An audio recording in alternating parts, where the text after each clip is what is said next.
سے ایک نوجوان کو پیار اور محبت ہو گئی، اور وہ دور تھا میرے نبی کے جانشین دوم سیدنا عمر ابن خطاب کا۔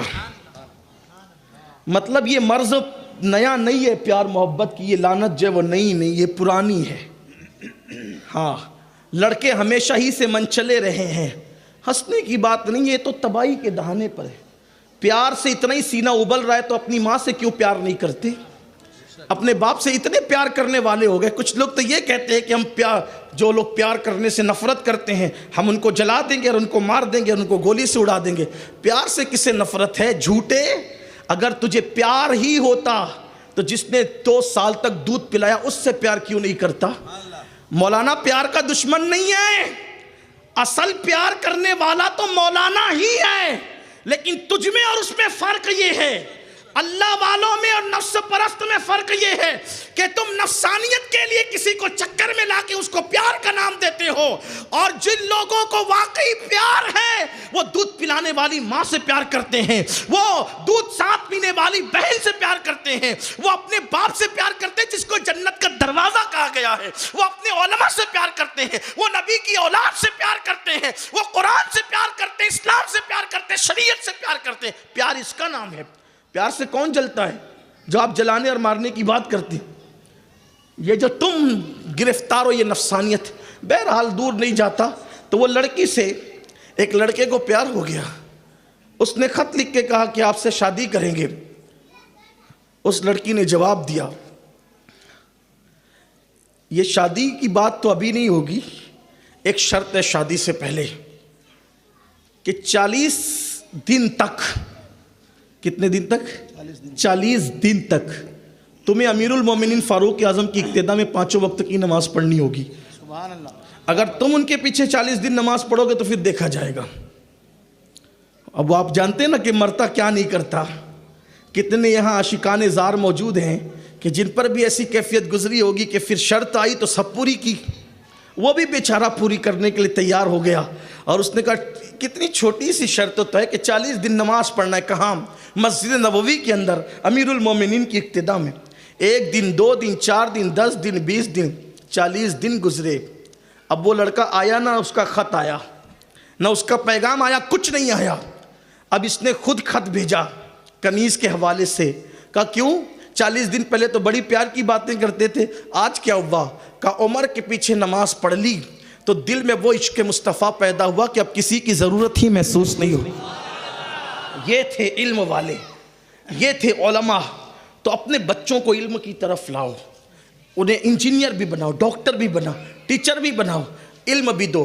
اب کتنا اچھا ہوگا نا کہ جو لڑکا IAS ہوگا وہ حافظ قرآن ہو کر کے تراویح بھی پڑھائے گا۔ کتنا خوبصورت ماحول لگے گا کہ جو عالم ہوگا وہ ہندوستان میں جج کی کرسی پر بھی بیٹھا ہوگا۔ کیا وہ کسی پر ظلم کرے گا؟ کیا وہ زیادتی کرے گا؟ آپ یہ نہیں کہیں کہ میں سنہری خواب دکھا رہا ہوں، ہتھیلی پر جنت دکھا رہا ہوں، نہیں، یہ آج سے 100 سال پہلے 150 سال پہلے ہو چکا ہے، اور کہا گیا ہے کہ تاریخ اپنے آپ کو دہراتی ہے، تاریخ اپنے آپ کو دہراتی ہے، تاریخ اپنے آپ کو دہرائے گی۔ میری قوم کے جوانوں، عاشقان مصطفیٰ، صرف تم بیدار ہو جاؤ، کسی اور کی مدد کی ضرورت نہیں ہے۔ مسلمان دل پہ لے لے، مسلمان بیدار ہو جائے، تاریخ اپنے آپ کو دہرائے گی۔ وہ وقت پھر آئے گا، وہ دن پھر آئے گا، وہ زمانہ پھر آئے گا کہ اللہ اکبر، جو عالم ہوگا وہ جج بھی ہوگا۔ اگر کوئی کہے کہ حکومت تو ہماری نہیں ہے، دوسروں کی حکومت میں جج کوئی کیسے بنے گا؟ ہم نے کہا 150 سال پہلے ہو چکا ہے کہ ایک جج ایسا تھا جسے دنیا فضل حق خیر آبادی کے نام سے جانتی ہے۔ انگریزوں کی حکومت میں وہ عدالتوں میں فیصلہ بھی کرتے تھے، اور جب اذان ہوتی تھی تو مسجد میں آ کے نماز بھی پڑھاتے تھے۔ ہو چکا ہے یہ، لیکن کرنا ہے یہ اپنے شوق کو کم کرو۔ جتنا گٹکا کھا کر کے تھوک دیتے ہو، اگر اتنے پیسوں کو ایجوکیشن کے راستے میں استعمال کرو گے اپنے بچوں کو بہت پڑھا سکتے ہو۔ یہ میری مائیں اور بہنیں بیوٹی پارلر کی جو نظر کر دیتی ہے اپنے پیسوں کو، اگر وہ بچا لیں، کوئی ضروری ہے ہر شادی میں نیا کپڑا ہونا چاہیے؟ کوئی ضروری ہے ہر فنکشن میں نیا کپڑا ہونا چاہیے؟ ایک ماں باپ صرف 10 سے 15 سال اپنی خواہشات پہ کنٹرول کر لیں اور یہ عہد کر لے مجھے اپنے بچوں کو پڑھانا ہے، مجھے اپنے بیٹے کو پڑھانا ہے، پھر دیکھو آپ کا بچہ پڑھے گا کہ نہیں پڑھے گا۔ آؤ ماں کی بات آئی ہے، اب میں ماؤں سے توجہ چاہتا ہوں، دائیں بائیں پردے میں بیٹھی ہوئی میری بہنوں کی توجہ چاہتا ہوں۔ دیکھو جتنے بھی اولیاء اللہ گزرے ہیں، اکثر بڑے بڑے اولیاء ان کے باپ دنیا سے رخصت ہو گئے، جب وہ ننھے سے بچے تھے ان کے باپ دنیا سے رخصت ہو گئے، اور پھر ماؤں نے ان کو پڑھایا، محنت سے پڑھایا، کوششوں سے پڑھایا۔ آج تو بہت راحتیں ہیں، آج تو اللہ اکبر مدد کرنے والے لوگوں کی ایک بڑی ٹیم ہے، آج تو مدد کرنے والی بڑی بڑی تنظیمیں ہیں، بڑے بڑے ادارے ہیں۔ اس وقت ایسا نہیں ہوتا تھا۔ جانتے ہیں آپ ایک نام ہے حضرت سیدنا محبوب الہی نظام الدین اولیاء کا نام، نظام ملت والدین۔ حضرت نظام الدین اولیاء کہتے ہیں میرا بچپنا تھا، میرے والد کا انتقال ہو گیا، حالات بگڑ گئے، حالات خراب ہو گئے، ہمارے یہاں کئی کئی دن تک چولہا نہیں جلتا تھا۔ دیکھو ماں کی تربیت بھی کیا ہے، اگر آج بچے بھوکے ہو تو عورتیں اپنے بچوں کو روڈ پہ لے کر نکل جاتی ہے، میرا شوہر مر گیا ہے میری مدد کرو۔ لیکن اللہ اکبر غیرت کا عالم کیا ہے، حیا کا عالم کیا ہے، بے پردہ گھومنے والی میری بہنوں، اگر تم بیوہ ہو چکی ہو تو آبرو کا سودا تو نہ کرو، زندگی گزارنے کا سلیقہ موجود ہے، زندگی گزارنے کا طریقہ موجود ہے۔ بلکہ معاذ اللہ اب تو یہ بھی ہوتا ہے اگر طلاق ہو گئی یا شوہر کا انتقال ہو گیا تو اللہ اکبر پھر یہ بھی کیا جاتا ہے کہ غربت کی چکی میں پسنے کے بعد غربت کو بہانہ بنا کر کے آبرو کا سودا کیا جاتا ہے، کبھی اس سے ملا جا رہا ہے کبھی اس سے ملا جا رہا ہے۔ میں یہ نہیں کہتا کہ غریب عورتیں ایسا کرتی ہے، سب غریب عورتیں ایسی نہیں ہوتی، زیادہ تر غریب عورتیں تو ایسی ہوتی ہے جو آج بھی بزرگوں کے نقش قدم پر ہے، لیکن چند کی وجہ سے پورا معاشرہ بدنام ہے، اور پھر کہتے ہیں کیا کریں، بچوں کی فیس دینا ہے، بچوں کی پڑھائی کا انتظام کرنا ہے، آبرو تو بیچنی ہی پڑے گی۔ کیا محبوب الہی کی امی جان جو اپنی وقت کی رابعہ تھی، جو اپنی وقت کی ولیہ تھی، محبوب الہی کہتے ہیں کئی کئی دن تک ہمارے گھر میں چولہا نہیں جلتا تھا، اللہ اکبر، لیکن ماں کبھی میری یہ نہیں کہتی تھی کہ نظام الدین ہم فاقہ کریں گے، ہم فاقے سے رہیں گے۔ واللہ جب فاقے کا دن آتا تھا تو میری ماں کہتی تھی بیٹا نظام الدین آج ہم اللہ کے مہمان ہیں۔ جب ماں کہتی تھی کہ اللہ کے مہمان ہیں میں سمجھ جاتا تھا کہ آج فاقہ ہے۔ جب کئی دن تک کے کھانا مسلسل ملتا اور ماں کے جملے میں اتنی لذت تھی آج ہم اللہ کے مہمان ہیں، آج ہم اللہ کے مہمان ہیں، تو جب کئی دن تک کھانا ملتا اور گھر میں فاقہ نہیں ہوتا تو میں بڑی معصومیت سے پوچھتا امی ہم اللہ کے مہمان کب بنیں گے، ہم اللہ کے مہمان کب بنیں گے؟ اس ماں نے چرخہ کاٹ کر محبوب الہی کو پڑھایا، بھوکے رہ کر محبوب الہی کو پڑھایا۔ جب قدوری ختم ہو گئی تو حضرت نظام الدین اولیاء کے استاد نے کہا بیٹے محمد احمد تمہاری دستار کرنی ہے، دستار۔ تو کہا حضور دستار میں کیا ہوتا ہے؟ کہا دستار میں بچے کے سر پہ بزرگ لوگ امامہ باندھتے ہیں، بزرگ لوگ امامہ باندھتے ہیں اور جتنے علماء آتے ہیں ان کو کھانا کھلایا جاتا ہے، یہ دستار کی رسم ہے۔ تمہاری امی سے کہنا انتظام کرے۔ کس شان سے کس غیرت سے زندگی گزر رہی تھی استاد کو بھی نہیں معلوم تھا کہ نظام الدین کے گھر کے حالات کیا ہے، اس لیے کہا کہ تمہاری امی سے کہنا انتظام کرو علماء کا، دستار خرید کے لاؤ، ہم آئیں گے علماء کو لے کر دستار باندھی جائے گی۔ ماں سے جا کے کہا نا امی میری دستار ہے۔ ہائے ہائے، استاد نے کہا کہ امامہ اور علماء کی دعوت۔ ماں نے کہا بیٹا تمہارے استاد سے چند مہینوں کی مہلت لے لو، چند مہینے کی مہلت لے لو، کیونکہ اپنی اتنی حیثیت نہیں ہے کہ ہم بازار سے دستار خرید کے لائیں، تو دن کو چرخہ کاتا کروں گی اور رات کو تمہاری دستار میں خود جو ہے وہ تیار کروں گی، اس کو بوندوں گی، میں اس کو اپنے ہاتھ سے تیار کروں گی، اتنے دن کے لیے ٹائم لے لو۔ اور علماء کی جہاں تک دعوت کا سوال ہے اس کے لیے بھی پیسے چاہیے، تو پیسے ہم اکٹھا کریں گے پھر دعوت دیں گے۔ استاد کو جا کر کے کہا، استاد نے کہا دستار کا وقت آ گیا، تاخیر کیوں کرتے ہو؟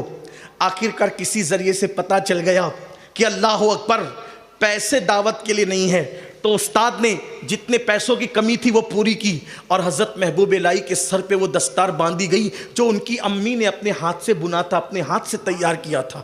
اس درد اور اس کرب کے ساتھ غریبوں نے اپنے بچوں کو پڑھایا۔ یہ جو لنگڑا لولا بہانہ ہے نا کہ ہم غریب ہیں مولانا نہیں پڑھا سکتے، آج تو یہ بہانہ ہی نہیں ہونا چاہیے۔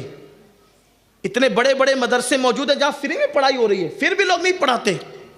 اس وقت پڑھائی اس وقت بہت زیادہ مشکل تھی، پھر بھی بچوں کو پڑھایا جاتا تھا۔ اچھا ایک خاص بات، غریب یہ کہہ کر کے کہتا ہے کہ میں اپنے بچوں کو نہیں پڑھا سکتا کہ غریب ہوں، امیر اپنے بچوں کو مدرسے میں بھیجنا نہیں چاہتا، جبکہ تاریخ یہ ہے، تاریخ کہ غریبوں نے بھی اپنے بچوں کو پڑھایا اور امیروں نے بھی اپنے بچوں کو پڑھایا، بلکہ بادشاہوں نے بھی اپنے بچوں کو پڑھایا، اور صرف پڑھایا نہیں بلکہ خود پڑھے بھی۔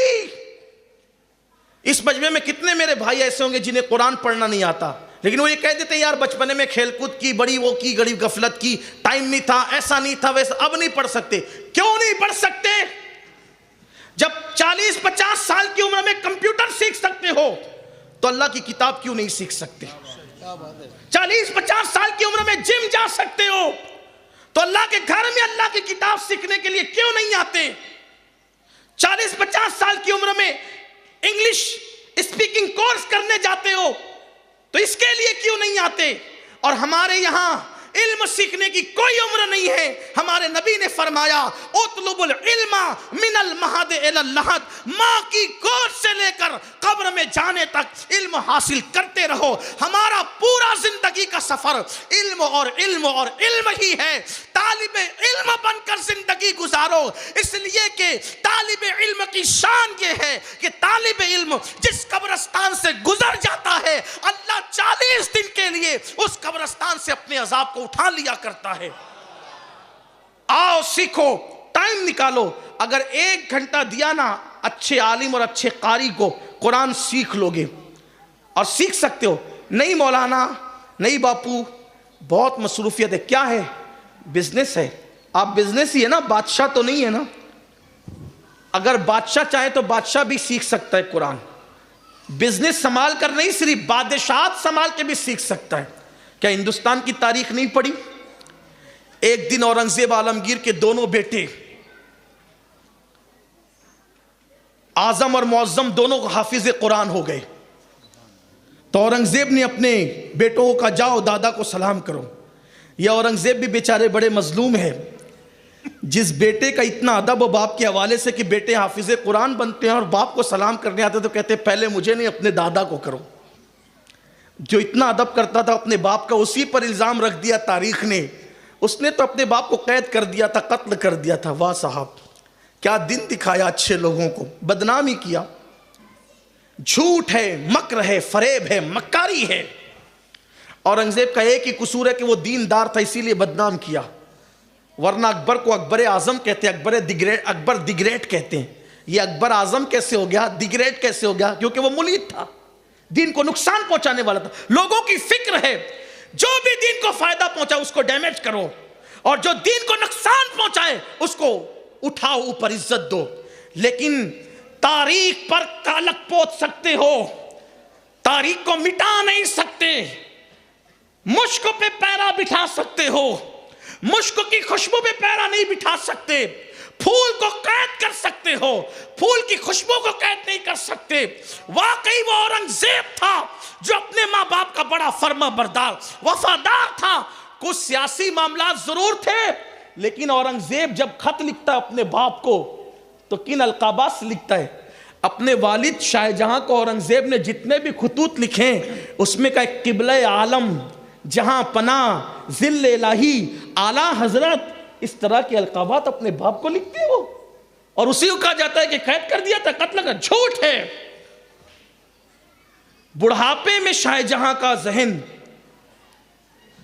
دارا اور مراد مل کر کے کچھ خراب کرتے تھے، بالخصوص دارا، اور اس سے ہندوستان کی حکومت ٹکڑے ٹکڑے ہو رہی تھی۔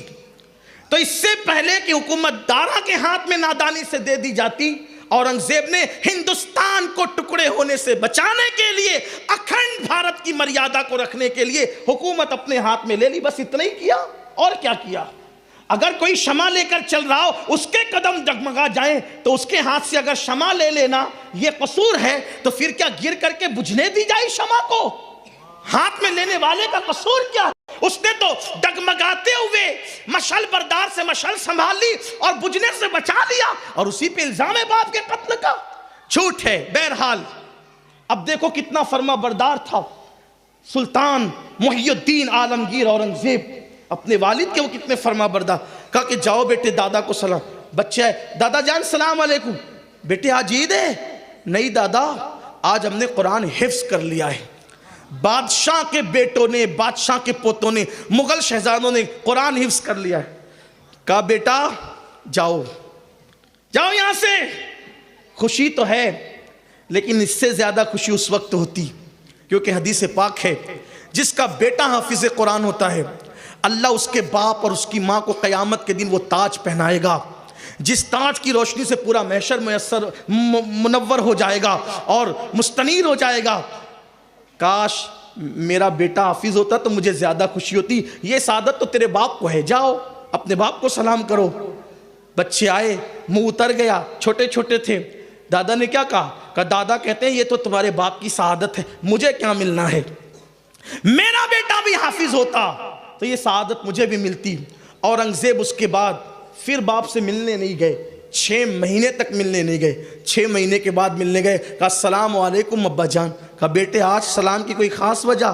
کہا ابا آپ نے کہا تھا نا جس کا بیٹا حافظ ہوتا ہے اس کے باپ کو قیامت کے دن تاج ملے گا، حضور کا فرمان ہے، اور آپ کا بیٹا حافظ نہیں، لیجئے اب آپ کا بیٹا بھی حافظ قرآن ہو کر کے آیا ہے، اور 6 مہینے میں حکومت سنبھالتے ہوئے میں نے قرآن مقدس پورا یاد کر لیا ہے۔ جب حکومت سنبھال کر پورا قرآن یاد کیا جا سکتا ہے تو بزنس سنبھال کر کے کیوں یاد نہیں؟ میں تو حفظ کی بات ہی نہیں کر رہا ہوں، میں تو دیکھ کے پڑھنے کی بات کر رہا ہوں۔ صحیح قرآن پڑھ لو اور سن لو، سب کی کتاب پڑھ رہے ہو، ذرا رب کی کتاب بھی پڑھو۔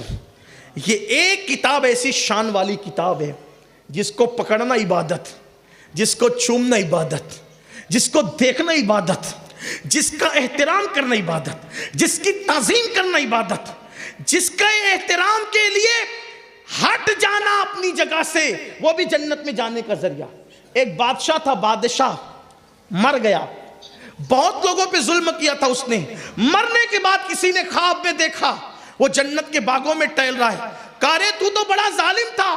بادشاہ کا نام یاد آ رہا ہے لیکن لوں گا نہیں، اس لیے کہ نام لینے میں مجھے بڑی دقت ہوتی ہے، کیونکہ حقائق لوگ سننا نہیں چاہتے، جتنی سن لیتے ہیں وہ بھی چہرے پہ ناگواری کے ساتھ اتنی بول دیتا ہوں، جس کو سننے کے متحمل ہی نہیں، اس لیے نام نہیں لینا چاہتا۔ تو کہا کہ تو نے تو بڑے ظلم کیے، تو جنت میں کیسے؟ تو بادشاہ نے کہا ایک دن سفر میں تھا، ایک کمرے میں مجھے ٹھہرایا گیا، اس کی طاق میں پیروں کی طرف قرآن رکھا ہوا تھا، اور پورے گھر میں ایک ہی طاق تھا، اس میں قرآن تھا۔ میں نے پیر پھیلائے چارپائی پر، سفر میں تھا، میری نظر پڑی قرآن، پیر سمیٹ لیے، صاحب خانہ کو بلایا اور بلا کر کہا قرآن ہے؟ ہاں قرآن ہے۔ اس کی طرف پیر جا رہے، حالانکہ اوپر تھا، پیر جا رہے اس کی طرف، تو کافر کوئی بات نہیں، قرآن اٹھا کر لے کر چلے جاتے، آرام سے سو جائیے۔ کہا واللہ میری وجہ سے قرآن جائے گا گھر سے؟